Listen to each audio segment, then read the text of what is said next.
देखिए आज की क्लास में हम लोग एपी शुरू करने वाले हैं जो क्लास 9th में इससे रिलेटेड आपने बिल्कुल नहीं पढ़ा है। ये बिल्कुल नया चैप्टर है आप लोगों का और यहाँ आपको बिल्कुल बेसिक से स्टार्टिंग से बताया जाएगा आज की इस क्लास में।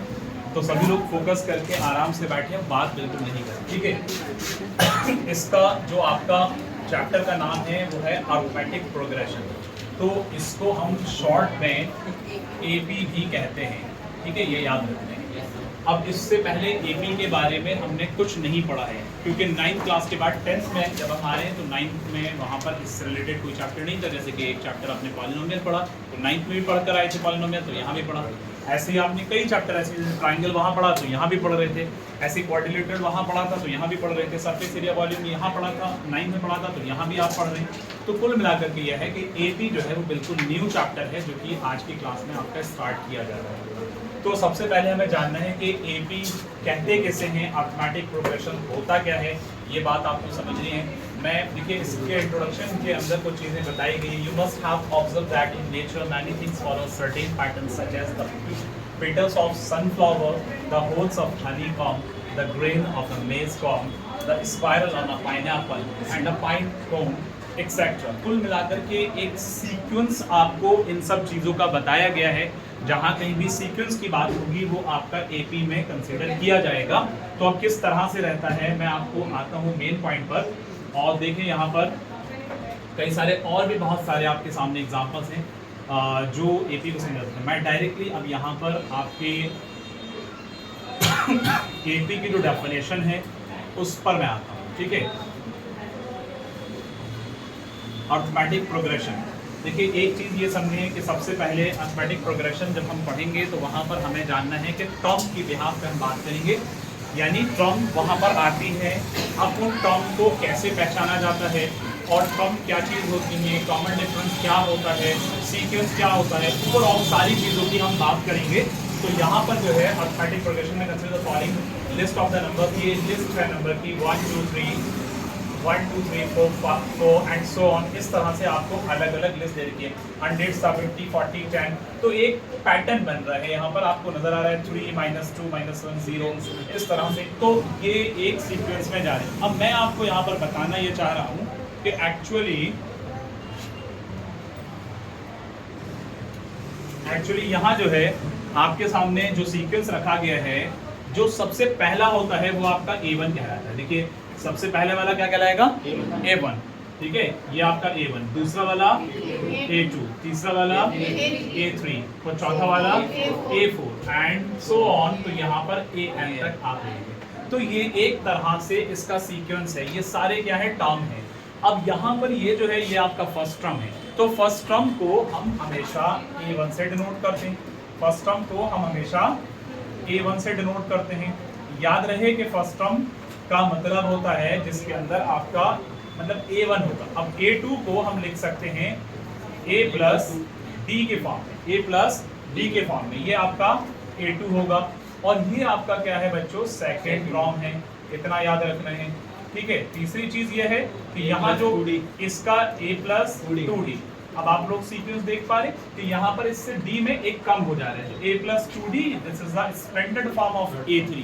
A1 यानी A1 को हम A से भी कहेंगे, A1 को हम A से भी डिनोट करेंगे, A2 को हम A प्लस D से डिनोट करेंगे, A3 को A प्लस 2D से। तो ये आपका बच्चों थर्ड टर्म कहलाएगा। क्या कहलाएगा, ये थर्ड टर्म है। इसकी बात करेंगे तो ये आपका A प्लस 3D कहलाएगा। तो जाहिर सी बात है कि ये आपका फोर्थ टर्म होगा। और इस तरह से आपके आगे तक जो टर्म चल रहे हैं ये आपका nth टर्म कहलाता है। क्या कहलाता है बच्चों, nth term. And this will be also called L last term. Last term, इसको हम लास्ट टर्म को L से भी डिनोट करते हैं। इतनी बात सबको याद रहनी चाहिए। तो यहाँ जो है जितना मैंने ये बताया इसका सीक्वेंस कि ये A1 जो है वो फर्स्ट टर्म है जिसे हम A कह रहे हैं। अब एक बात और आती है यहाँ आपके, जो मैंने बताया each of the number in the list, list के अंदर जो नंबर है वो सारे के सारे क्या हैं, टर्म कहलाते हैं, जैसा मैंने बताया। अब अगर आप यहाँ पर D की बात करें तो बेसिकली D जो होता है वो कहलाता है कॉमन डिफरेंस। D क्या होता है, कॉमन डिफरेंस। तो इसमें ये भी समझने की जरूरत है कॉमन डिफरेंस कैसे निकलता है और यह होता क्या है। अब अगर मैंने A2 में से A1 को सब्ट्रैक्ट किया तो आपका यहाँ पर D निकल जाएगा। जो भी D निकल के आएगा वो, जैसे फॉर एग्जांपल कि मैंने 2 में से 1 को घटाया तो 1 आएगा, मैंने 3 में से 2 को घटाया 1 आएगा, मैंने 4 में से 3 को घटाया यानी सब्ट्रैक्ट किया तो तब भी 1 आएगा। तो A2 में से A1 घटाने पर या A3 में से A2 घटाने पर तब भी D आएगा, और इसी तरह से प्यारे बच्चों A4 में से A3 घटाने पर भी आपका D आएगा। ऐसे ही सीक्वेंस ये आपका चलता रहेगा। D निकालने का तरीका क्या है कि जो पहले वाली आपकी टर्म है उसमें से प्रीसीडिंग वाली लास्ट वाली टर्म को सब्ट्रैक्ट कर देना है, और हर इक्वेशन के अंदर ऐसा ही आपको वहां पर करना है। ठीक है, इतनी बात सबकी क्लियर होगी। आगे मैं मेन डेफिनेशन पर आऊंगा, उसके बाद कुछ और जनरल चीजें हैं जो आपको बताई जाएंगी। एपी असल में आपका नेगेटिव भी हो सकता है, आपकी एपी के जो सीक्वेंस है वो नेगेटिव यानी आपका कॉमन डिफरेंस जो है जो निकलता है वो नेगेटिव भी आ सकता है, कॉमन डिफरेंस पॉजिटिव भी आ सकता है, और कॉमन डिफरेंस आपका जीरो भी आ सकता है। जैसा कि मैंने बताया ये आपका नेगेटिव भी हो सकता है और ये आपका पॉजिटिव भी हो सकता है बच्चों, और ये आपका कॉमन डिफरेंस कभी कभी जीरो भी रहता है। इतनी बात आपको याद रखनी है सबको, ठीक है।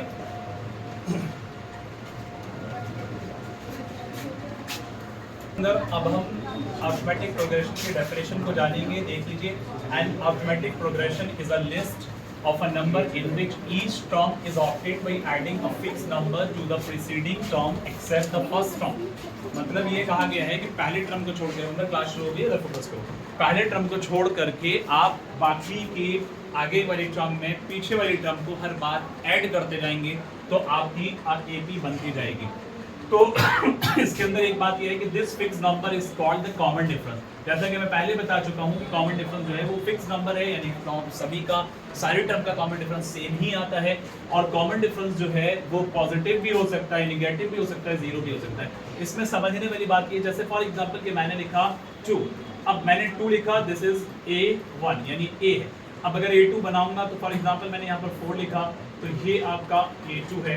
तो मैंने क्या किया कि इसको छोड़ करके मतलब 2 बढ़ा दिए। अब क्या कर रहे हैं कि यहाँ पर जरा देखें, 4 में से 2 जाएंगे तो आपके 2 बचेंगे, यहाँ पर क्या है 6 तो आपका ये A3 होगा, यहाँ पर क्या है 8 ये आपका A4 होगा।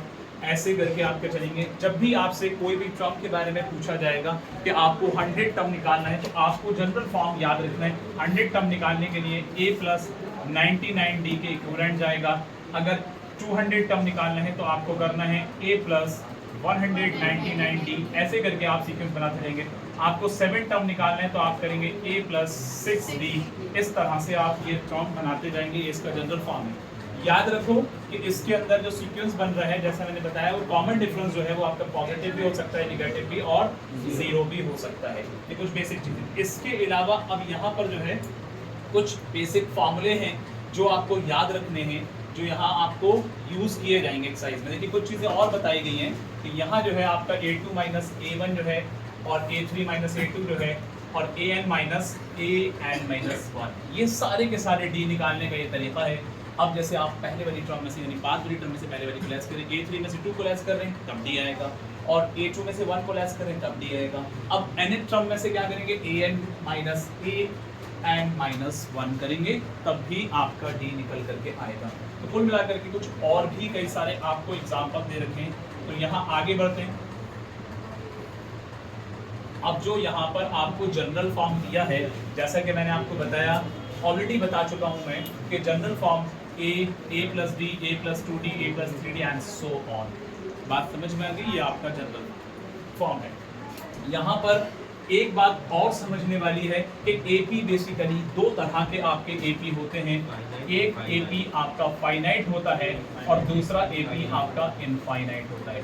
फाइनाइट AP किसे कहते हैं और इनफाइनाइट AP किसे कहते हैं, ये दोनों चीज़ों को इस वीडियो में हम समझेंगे। तो यहाँ पर पहला अगर देखेंगे तो फाइनाइट AP क्या है, there are only a finite number of terms such an AP is called the finite AP। यानी जहाँ पर लिमिटेड नंबर रहेंगे, फाइनाइट नंबर रहेंगे, तो वो आपका क्या कहलाएगा, फाइनाइट AP कहलाएगा। और जहाँ पर इनफाइनाइट नंबर रहेंगे या अनलिमिटेड नंबर्स रहेंगे तो वो आपका इनफाइनाइट AP कहलाएगा। लेकिन सवाल इस बात का है कि वो दिखते कैसे हैं इनफाइनाइट वाले और फाइनाइट वाले कैसे दिखते हैं, क्योंकि बच्चों के जहन में सवाल आता है। तो यहाँ पर एक बात मैंने बताई कि यहाँ अगर हमने देखा A plus 3D and so on, आपको चलिए मैं अभी आगे कुछ एग्जांपल से समझाऊंगा। In this section are not finite APs and so they are called infinite arithmetic progression. Such APs do not have a last term. ये पॉइंट आउट करने की जरूरत है कि जिस AP के अंदर लास्ट टर्म नहीं होते हैं वो आपके इनफाइनाइट एपी कहलाते हैं, और जिन एपी के अंदर लास्ट टर्म होता है वो आपका फाइनाइट एपी कहलाता है। बहुत बार ऐसा होगा, अभी मैं बहुत सारे आपको ऐसे ट्रिक्स और ऐसे टिप्स बताऊंगा कि क्वेश्चन के स्टेटमेंट को देख करके आपको जज कर लेना होगा कि यहाँ पर एक्चुअल में पूछा क्या गया है, क्योंकि इस चैप्टर के अंदर बच्चे अक्सर इस बात से कंफ्यूज रहते हैं कि वहाँ जो है हमसे पूछा क्या है। जब वर्ड विच टर्म आएगा तो आपको एन निकालना है, जब वर्ड हाउ मेनी टर्म्स आएगा तो आपको एन निकालना है, इस तरह से। और कई बार आपके अंदर ये कहा जाता है कि इस क्वेश्चन के अंदर यानी यहाँ पर एपी की इतनी टर्म है तो उस लिहाज से एपी की उतनी टर्म के हिसाब से वहाँ पर वो लास्ट टर्म कंसीडर किया जाता है। अभी मैं एग्जांपल दूंगा आपको। फिलहाल ये याद रखना है कि जिस किसी भी सीक्वेंस में, जिस किसी भी प्रोग्रेशन में, जिस किसी भी लिस्ट में आपका अरिथमेटिक प्रोग्रेशन में आपका लास्ट टर्म होगा तो वो इनफाइनाइट कहलाएगा। लास्ट टर्म होगा तो फाइनाइट कहलाएगा, जिसमें लास्ट टर्म नहीं होगा तो वो इनफाइनाइट कहलाएगा। इतनी बात याद रहेगी। आगे बढ़ते हैं। अब जो फॉर्मूले आपके यूज होने वाले हैं वो चीजें मैं आपको बता देता हूँ, ठीक है।